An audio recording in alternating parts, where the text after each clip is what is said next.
So, that was a wild game. That was one of the weirdest games of basketball I've seen in my life.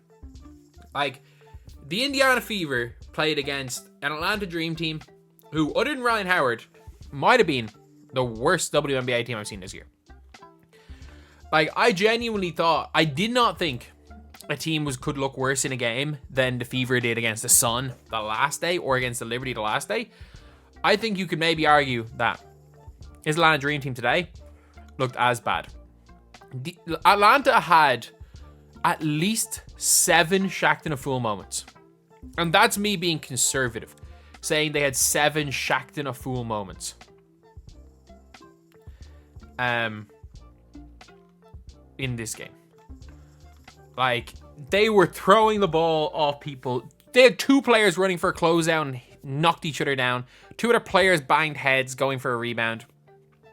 They were throwing past the people with their back turned and just going out of bounds. It was like it was literally just a Shaq and the Fool montage. And they still almost won. The Fever were up near 20. And they still almost lost. Ryan Howard was ridiculous for Atlanta. Like, 6 of 10 from 3. She had 26. And she's shooting like 25% in the year.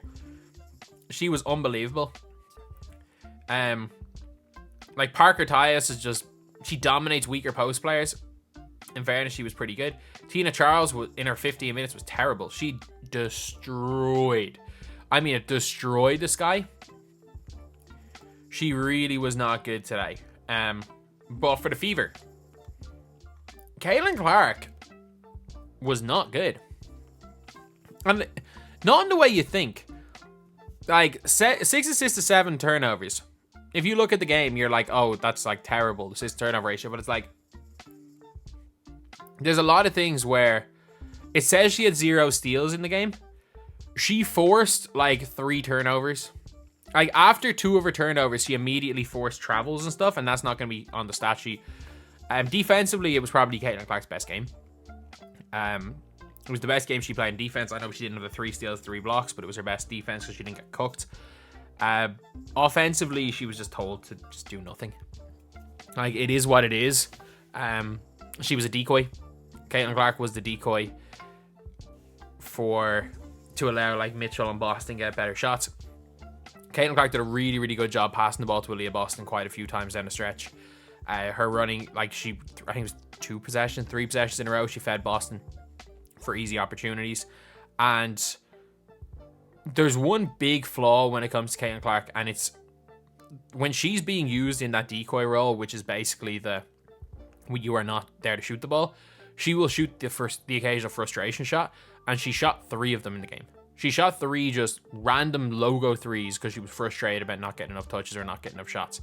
And that's like the one thing that really got to go out of her game. Is like, sometimes it's Aliyah Boston's night. You give the ball to Aliyah Boston. You don't need to shoot these frustrating shots. Sometimes it's just not your night. And today it just was not her night. And the game plan was not to go to Caitlin Clark, and the game plan worked. Kelsey Mitchell is the funniest basketball player I've ever seen. She literally just goes, like, if you look at this, at the end of the second quarter, she went dribble. Lost the ball like 3 times. Somehow the ball gets tipped towards the corner and shoots a fadeaway 3 and hits it. Like, she's just, her whole game is just wild. It's wild. Like, wild in a good way and wild in a bad way at times. 24 points today for her, but tonight belonged to Aliyah Boston. She finally got some offensive rebounds. She, defensively, a little bit iffy, but like still nowhere near as bad as like an Alyssa Smith on defense. I'm fully convinced something has happened between Alyssa Smith and Caitlin Clark, because Alyssa Smith looked off Caitlin Clark every single time in that game. Like, every time Caitlin Clark came for the handoff, Alyssa Smith did not pass her the ball. And obviously, Alyssa Smith drove to Chicago to watch Dejanay Carrington play last night. The 2 of them were getting in pictures after the game wearing matching shoes. They're almost certainly back together. And Dejanay Carrington was the person who publicly tweeted out the negative tweet about Caitlin Clark like an hour before the game. I'm telling you, if it was a positive relationship between Caitlin Clark and Alyssa Smith, Maybe Dejanay Carrington tweets it. She doesn't tweet it an hour before the game to throw off like her partner's team or her supposed partner's team. But Aliyah Boston, this is the player that people thought they were going to see this season. Her footwork was good. She was finishing better. Her touch was better. She was able to catch the ball. She actually connected on a couple of screens. It really is like, I'm going to make another video on this, and it's so obvious that this team did not want the number 1 pick this year. It's so obvious they wanted they would have taken a Camila Cardoso, an Angel Reese, a Cameron Brink. Like, they're at their best when Caitlin Clark plays like Julie Van Loo. And that is the annoying thing, is that this team is the way it's currently constructed, are at their best when Caitlin Clark is a decoy. They are at their best when Caitlin Clark is a decoy. So, obviously, as far as this butts in seats, like, it's gonna stop very soon, because at the end of the day, the job of the Fever is to win games, and they're actually better. And it's not saying that Caitlin Clark's not a better player than Aliyah Boston, because I think the season has shown Caitlin Clark's probably a better player than Aliyah Boston. This whole team has been built with pieces that suit Aliyah Boston. That is the issue. That is the big issue, is that these pieces, your Christy Wallaces, your Nalissa Smiths, your Katie Lou to an extent, your Erica Wheelers, your Kelsey Mitchells, these are players that really suit playing with Aliyah Boston. These are not players that suit playing with Caitlin Clark. So I don't know what. This is the one thing I don't envy Christy Sides as far as her job. Like, she either has to go one way or the other, and if she wants to win games, I think